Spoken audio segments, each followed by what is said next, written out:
오늘 함께 은혜 나누실 하나님의 말씀은 창세기 8장 20절로 22절 말씀입니다. 창세기 8장 20절로 22절 말씀입니다.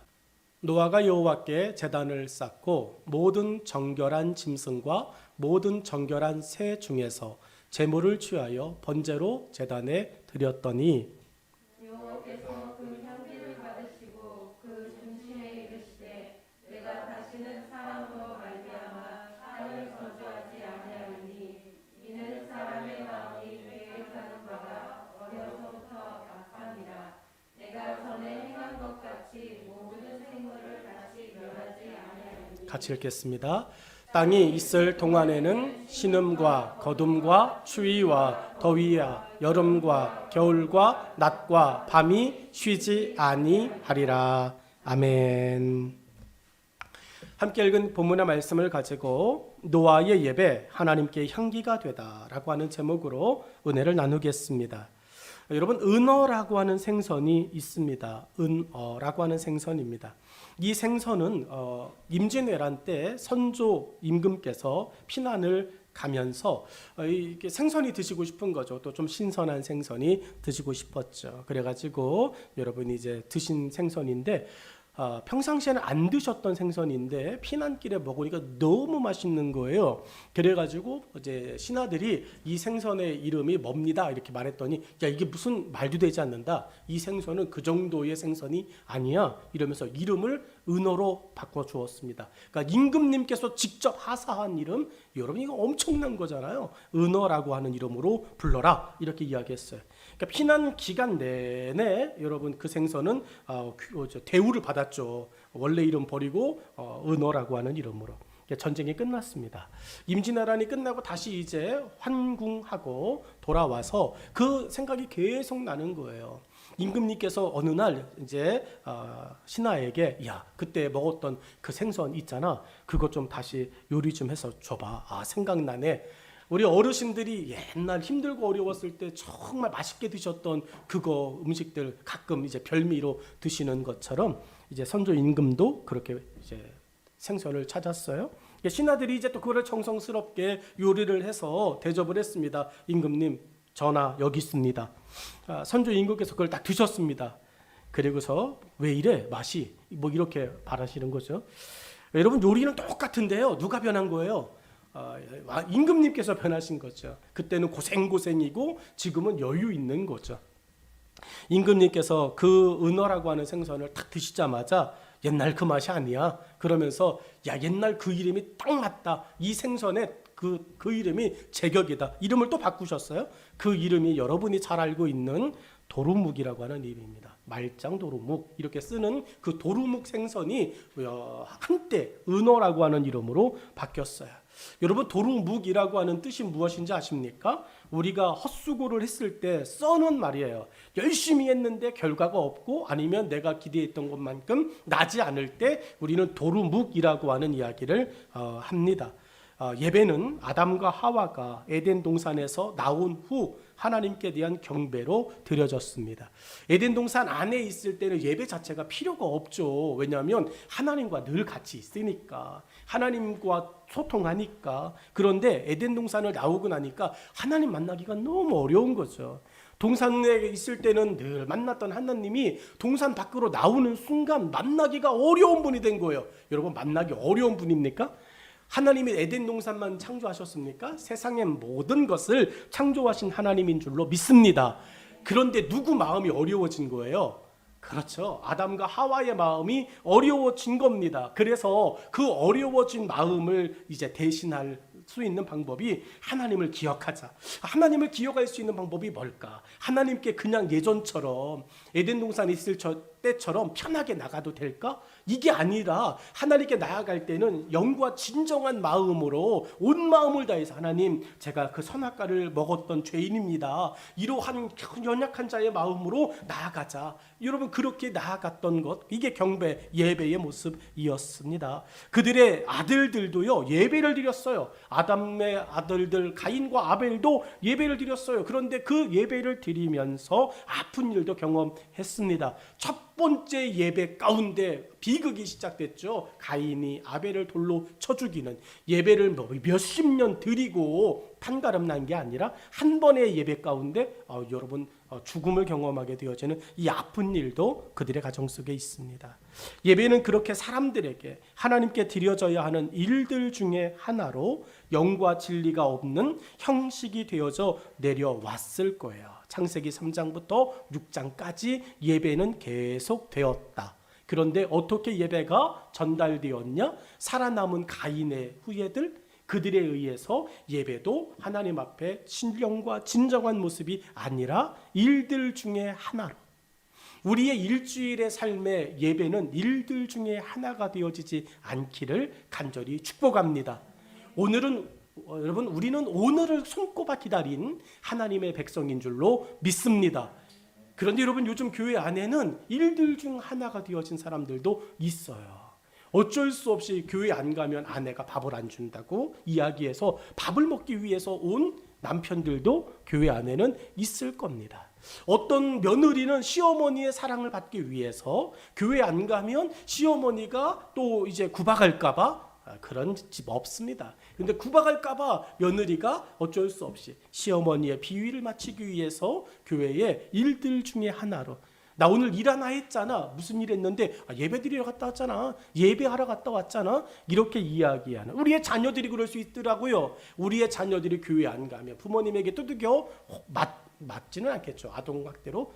여러분, 괜히 부모님에게 무엇인가 하나 문제지 더 풀어라 이런 이야기 들을까 봐 교회 갔다 왔잖아. 뭐 이렇게 이야기하는 일들 중에 하나로 여러분 되어져 버릴 수도 있습니다.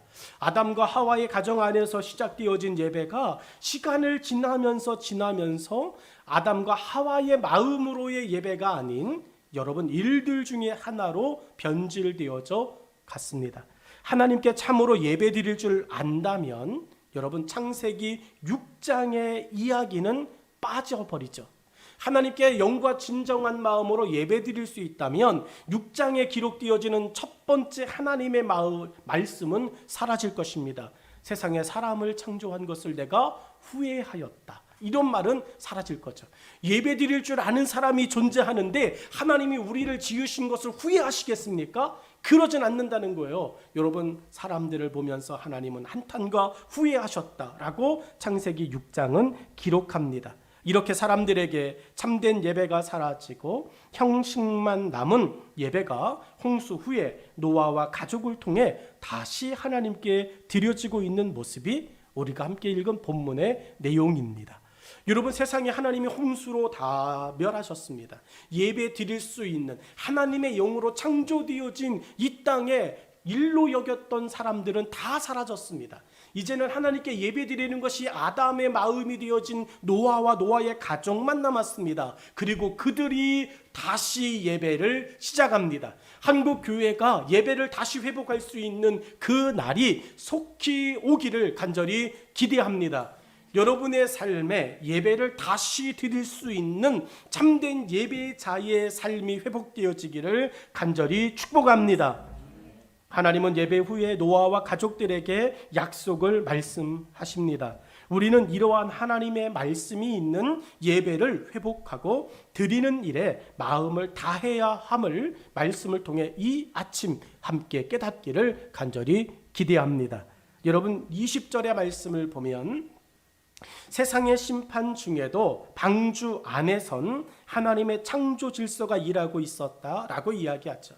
20절 말씀은 이렇습니다. 노아가 여호와께 제단을 쌓고 모든 정결한 짐승과 모든 정결한 새 중에서 제물을 취하여 번제로 제단에 드렸더니 라고 말합니다.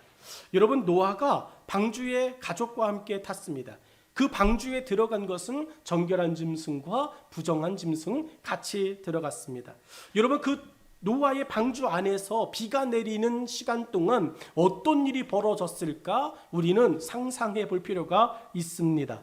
여러분, 정결한 짐승은 7마리씩, 암수 7마리씩, 부정한 짐승은 2마리씩 들어갔습니다. 방주에 들어간 동물과 새의 숫자를 우리는 7장을 살펴보면서 알고 있습니다. 번제로 드리기엔 정결한 짐승을 잡는 것, 정결한 새의 종류를 잡는 것은 여러분 어떤 면에서 부족할 수 있습니다. 여러분 번제로 드리기에는 아무리 생각해도 방주에 탄 그 짐승들이 여러분 적은 숫자인 것을 우리는 알고 있죠.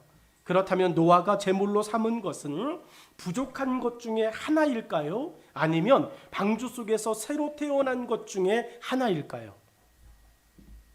여러분 어떤 것일까요? 방주 속에 탄 그 모습 그대로의 그 개체수 그 중에 하나를 잡아 하나님께 드린 것일까요? 그거 하나를 죽이게 되어지면, 그거 하나를 제물로 드리게 되어지면 부족함이 더해갈 것입니다. 그런데 방주 속에서 나오자마자 오늘 분명히 여호와께 제단을 쌓았다 이야기합니다. 그 방주 속에서 어떤 일이 벌어졌을까 우리 생각해 볼 필요가 있죠. 여러분 어떤 짐승은 여러분 21일 만에 부화하기도 합니다. 태어나기도 하죠. 3개월 만에 새끼가 나오기도 합니다. 노아의 방주 속에서 어떤 일을 하나님 행하셨을까요? 세상은 여전히 멸망당하져 가고 있습니다. 세상에서는 이제 생명 있는 것들이 죽음으로 아우성치고 있습니다. 그런데 여러분 하나님의 방주에서만큼은, 노아의 방주에서만큼은 죽음의 아우성이 아니라 생명의 여러분 그 신비로운 울음으로 여러분 노아의 방주가 시끌벅적한 거야.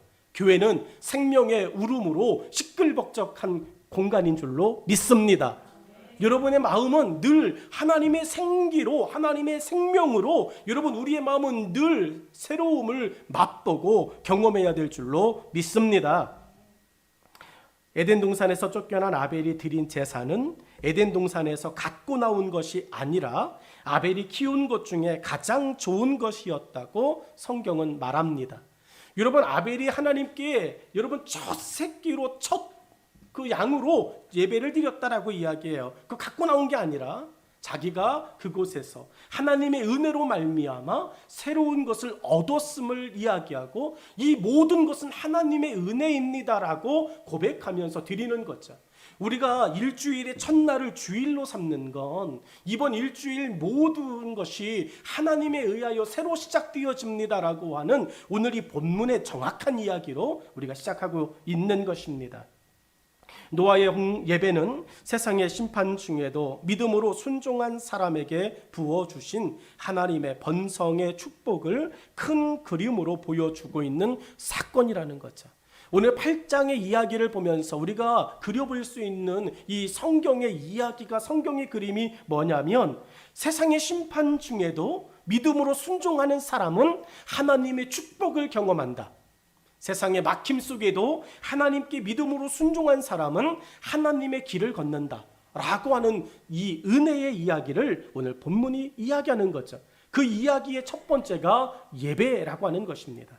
요한복음 15장 7절은 이렇게 말합니다. 너희가 내 안에 거하고 내 말이 너희 안에 거하면 무엇이든지 원하는 대로 구하라. 그리하면 이루리라고 말씀합니다. 노아는 하나님의 말씀 안에 거하는 것이에요. 하나님은 말씀 안에 거하는 노아를 보신 겁니다. 그리고 노아가 생각하는 것들을 하나님은 진행하신 거예요. 하나님 이 방주에 있는 우리의 가족과 이 모든 짐승과 이 모든 생물들이 다시금 에덴의 역사를 재현하기를 기대합니다. 외롭게 나와 내 가족만 이 땅의 주인이 되어져 살아가는 것이 아니라 하나님께서 이 방주에 같이 거하게 하는 이 모든 피조물들이 다시 여호와의 영광을 보게 하여 주옵소서. 여러분 이렇게 노아가 방주 안에서 하나님을 바라보며 창조주 되신 하나님의 영광을 높였을 때 하나님께서 그 뜻대로 여러분 다시 재현해 놓으시는 줄로 믿습니다. 노아와 가족이 방주 안에서 평안히 하나님의 창조 질서와 일하심을 누릴 수 있는 것은 하나님께서 하신 말씀 안에 거하였기 때문입니다. 여러분 오늘 우리가 새희망교회라고 하는 이 방주 안에서 하나님의 말씀에 거하기를 기대하며 살아간다면 여러분은 하나님께서 원하시는 뜻과 그보다 더 큰 뜻들도 능히 이루어 갈 줄로 믿습니다. 하나님의 일하심이 있는 곳에서 일어나는 기적은 새 은혜의 부으심입니다. 오늘 이 아침에 그러므로 여러분에게 하나님의 새 은혜의 강물 같은 부으심이 있기를 간절히 축원합니다. 기대하시기를 바랍니다. 하나님은 우리에게 새 은혜를 부어주시는 줄로 믿습니다. 이사야는 하나님의 기적 같은 새 은혜를 이렇게 말합니다. 이사야 43장 19절로 20절은 보라, 내가 새 일을 행하리니 이제 나타낼 것이라. 너희가 그것을 알지 못하겠느냐? 반드시 내가 광야의 길을 사막의 강을 내리니 장차 들짐승 곧 승냥이와 타조도 나를 존경할 것은 내가 광야의 물을 사막의 강들을 내어 내 백성 내가 택한 자에게 마시게 할 것임이라 라고 말씀합니다.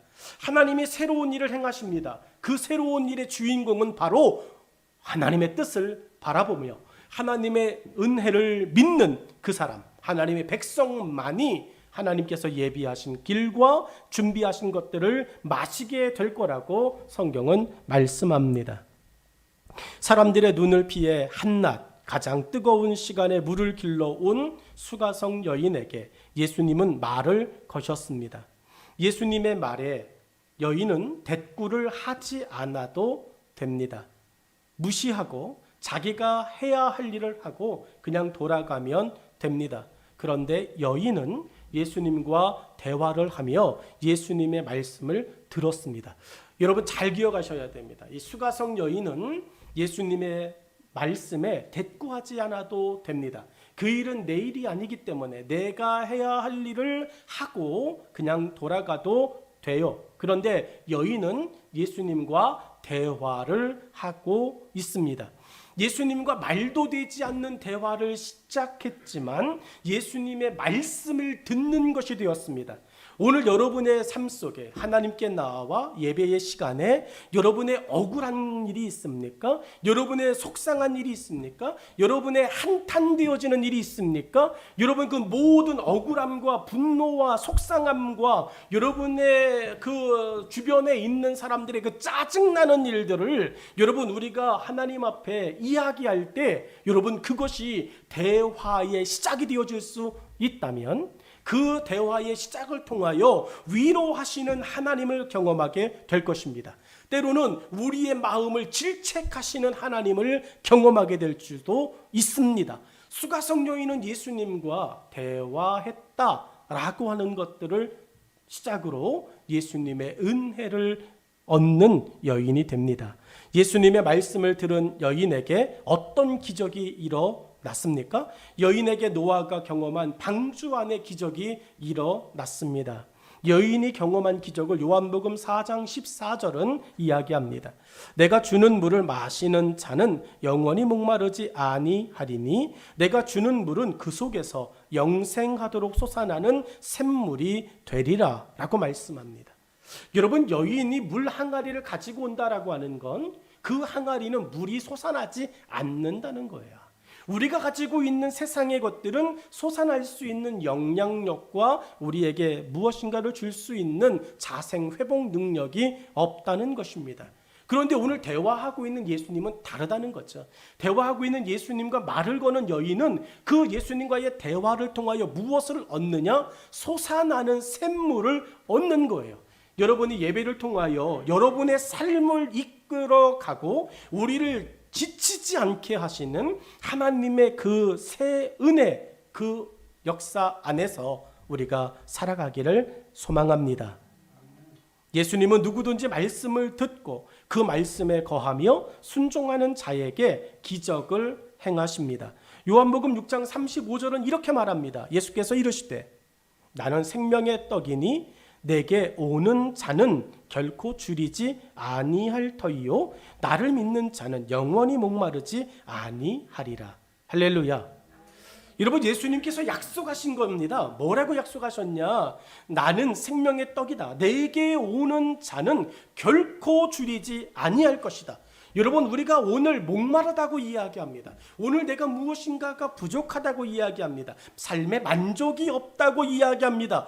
여러분 왜 그럴까요? 왜 내게 여전히 믿음 속에서 목마름과 부족함과 여유가 없다 이야기하게 되어질까? 근본적인 문제를 진단하고 근본적인 문제를 밟아봐야 됩니다. 여러분, 만족함이 없다라고 하는 말은 우리 안의 주인이 예수 그리스도로 분명하지 않다는 이야기예요.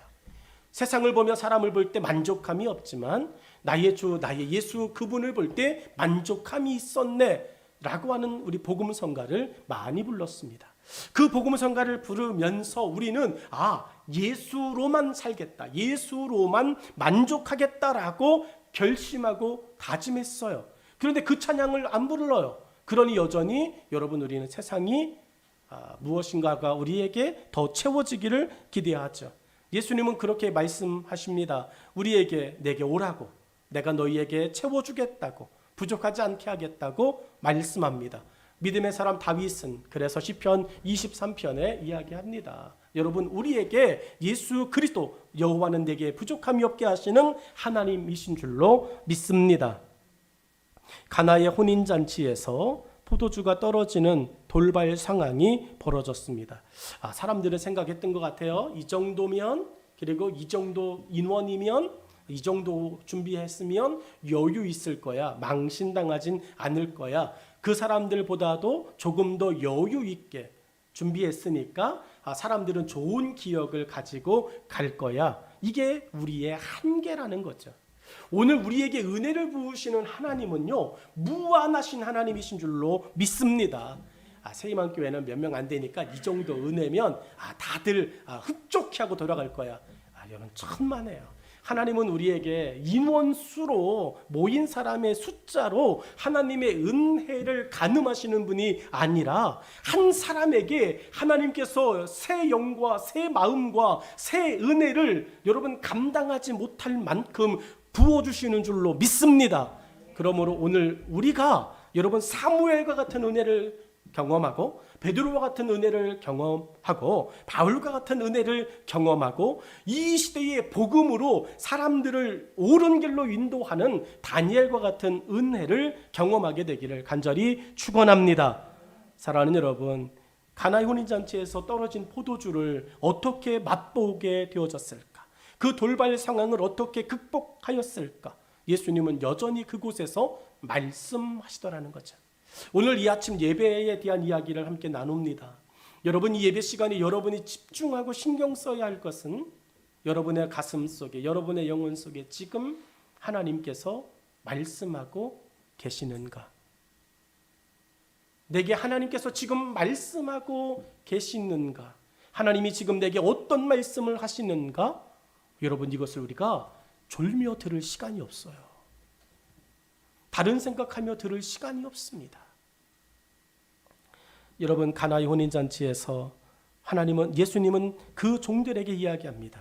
예수님의 말을 들은 하인과 주인에게는 한 번도 맛본 적이 없는 새로운 포도주를 나눌 수 있는 기적이 일어났어요. 성경은 계속해서 증거를 보여줍니다. 요한복음 2장 7절로 10절은 이렇습니다.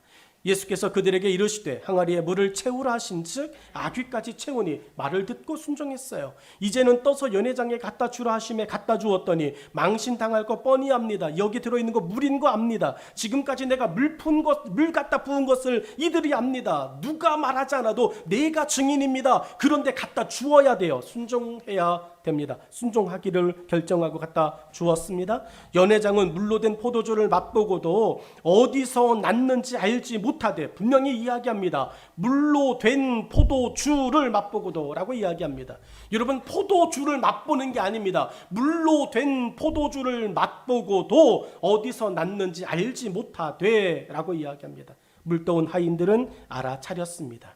오늘 하나님께 말씀하시는, 하나님의 말씀을 듣고 있는 우리가 알아차리면 우리 주변에 있는 하나님의 말씀을 못 들었던 그들도 하나님께서 새로운 기적과 은혜를 우리를 통하여 그들도 맛보게 하실 줄로 믿습니다. 그래서 7월 그리고 11월 달 여러분 2021년 우리가 전도 대상자를 찾는 것은 이 물로 된 포도주를 맛본 우리가 먼저 그들에게 포도주의 맛을, 하나님의 기적을 맛보게 하기 위하여 일하는 일인 줄로 믿습니다.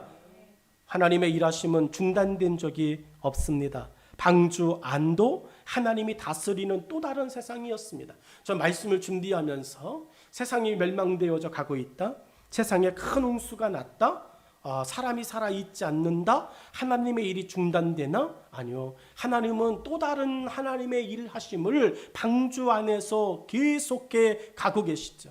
그러므로 하나님의 세상에서 번창은 당연한 것입니다. 우리는 좁은 시야를 갖고요, 멸망당하여 가고 죽어져 가는 세상의 사람들에게 초점을 맞춥니다. 하나님의 사랑이 저들을 죽이시는구나 이야기합니다. 여러분, 아니요. 여러분, 세상의 사람들에게는 하나님이 계시지 않아요. 하나님이 계시지 않는 그들에게는 생명이 없습니다. 죽인다라고 하는 말은요, 생명이 있는 것에게 해당되어지는 거예요. 근데 하나님이 안 계신, 아들이 없는 자에게, 생명이 없는 그들은 죽음의 이런 단어를 언급하기가 여러분 애매한 거죠. 하나님은 생명이 있는 곳에서 일하십니다. 할렐루야. 그러니 여러분, 하나님은 쉬신 적이 없어요. 하나님은 생명이 있는, 하나님이 다스리는 곳, 그곳에서 번창이 이루어지죠. 방주 안에 있던 노아의 가족과 모든 피조물들은 세상 밖에 있는 것들과는 숫자에서 비교조차 되지 않습니다. 하지만 방주 밖에 있던 사람과 피조물은 하나님의 입장에서는 생명이 없이 바람에 나는 겨와 같았을 뿐입니다. 하나님의 역사와 창조 질서는 생명을 통해 일하십니다. 우리 교회가 하나님의 은혜 안에서 역사와 하나님의 창조 질서를 잘 감당하느냐는 생명이 있느냐 없느냐를 파악해야 돼요. 마태복음 22장 32절로 33절은 나는 아브라함의 하나님이요 이삭의 하나님이요 야곱의 하나님이로라 하신 것을 읽어보지 못하였느냐. 하나님은 죽은 자의 하나님이 아니요 살아있는 자의 하나님이시니라 하시니 무리가 듣고 그의 가르치심에 놀라더라. 아멘. 여러분, 그러면 노아의 방주를 봅시다. 하나님이 세상에 방주 밖에 계셔야 됩니까? 아니면 방주 안에 계셔야 됩니까? 여러분, 이제 우리는 대답할 수 있죠. 근데 여러분, 우리는 계속 이야기하죠. 하나님은 몰인정해.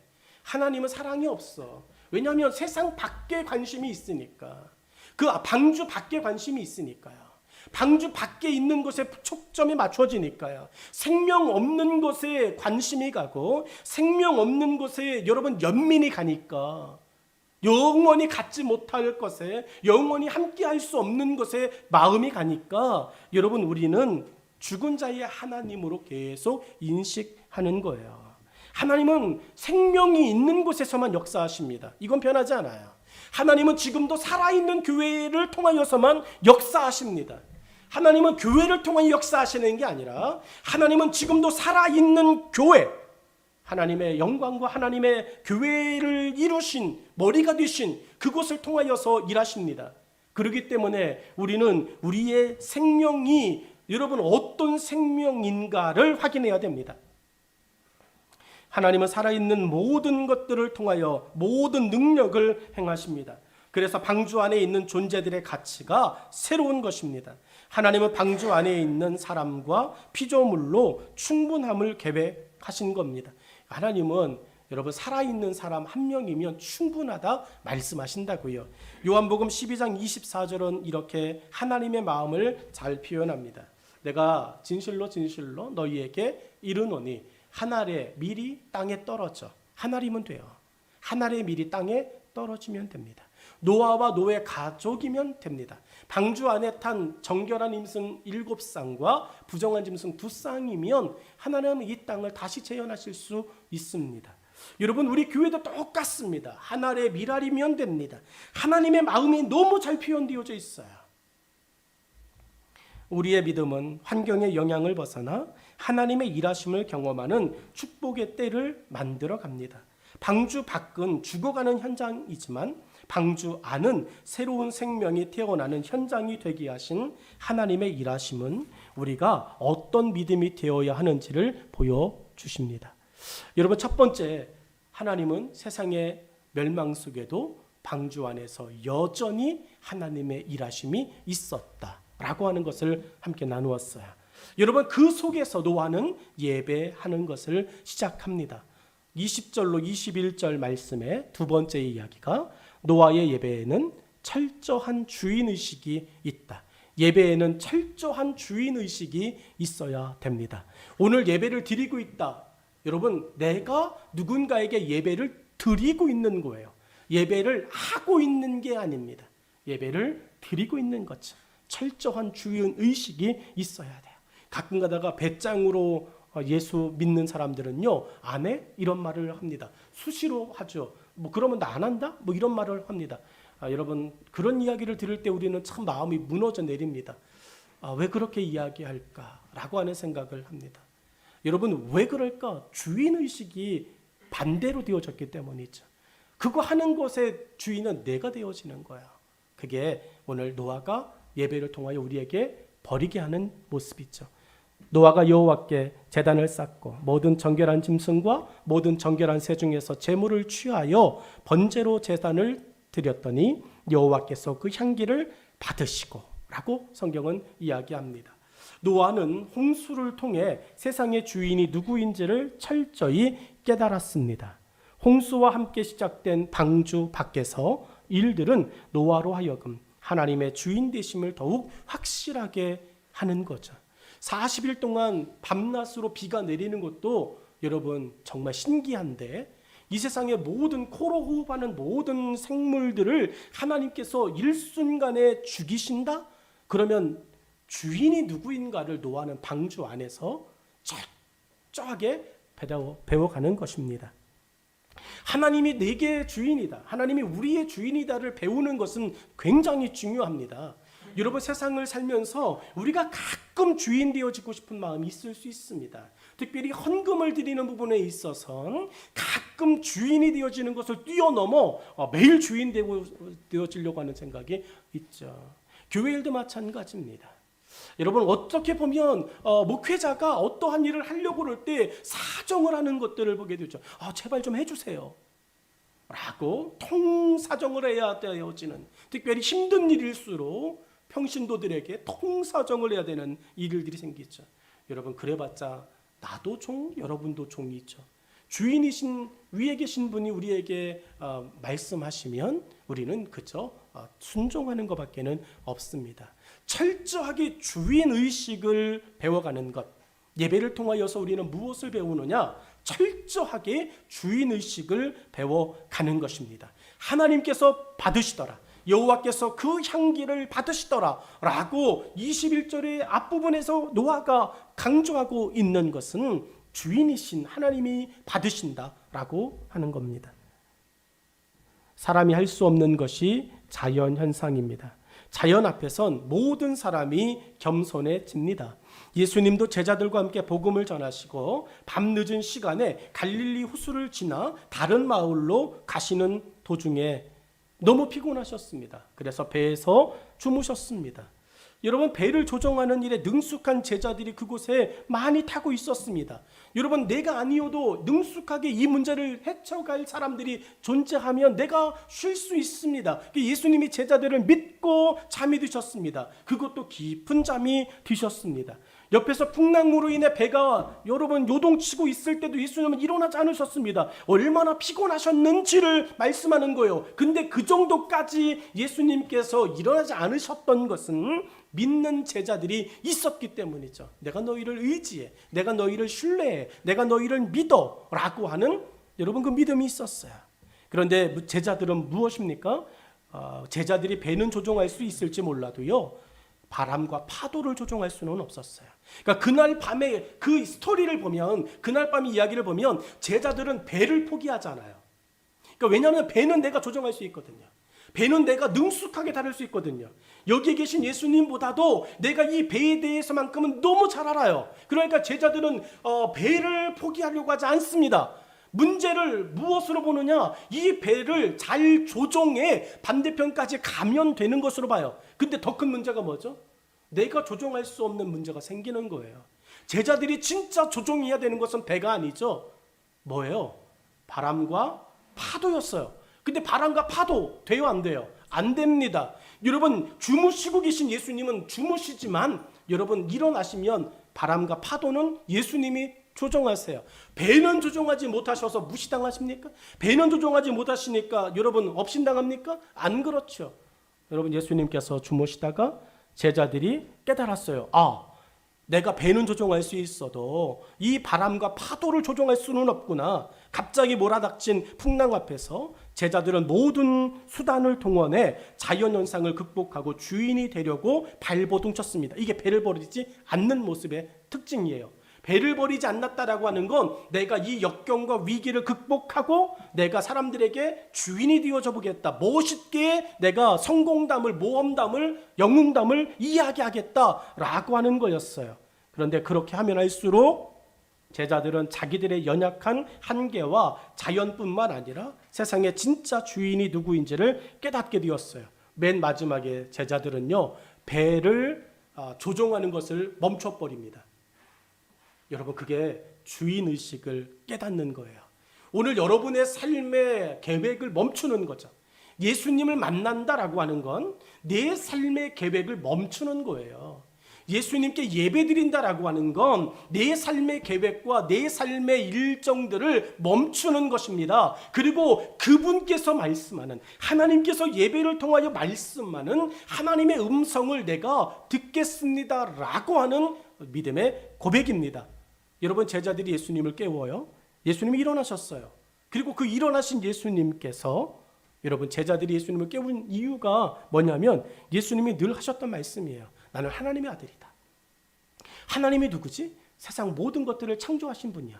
그분의 아들이래. 그러면 보자. 그분이 과연 진짜 주인인지 아닌지, 자연의 주인인지 아닌지 보면 되잖아. 예수님이 일어나셨어요. 제자들의 성화에서 예수님이 눈을 뜨셨습니다. 그리고 처음으로 하신 일이 마가복음 4장 39절로 41절의 말씀이에요. 예수께서 깨어 바람을 꾸짖으시며 바다더러 이르시되 잠잠하라 고요하라 하시니 바람이 그치고 아주 잔잔하여 졌더라. 아멘. 여러분, 제자들이 배를 포기하잖아요. 그러면 여러분, 배에게 말씀하면 됩니다. 배는 이 풍랑을 뚫고 지나가라. 그래도 될 거예요. 그런데 그렇게 하지 않으세요. 진짜 문제는 배가 아니라 바람과 파도인 것을, 풍랑인 것을 아셨습니다. 여러분, 예수님께서 그 한마디로 모든 문제가 사라져버렸어요. 해결되어졌어요. 제자들은 그 배에서 노아의 심정을 깨달았습니다. 진짜 주인은 하나님이시네. 진짜 주인이 예수님이시네. 내 삶의 모든 주인은 하나님이시네. 이것을 제자들은 깨닫습니다. 노아는 방주 안에서 하나님의 주인 되심을 눈으로 직접 확인했습니다. 제자들도 배 위에서 예수님의 주인 되심을 직접 확인했습니다. 여러분은 우리 교회에서 예수님이 여러분의 진짜 주인 되심을 경험하고 계십니까? 확인하고 계십니까?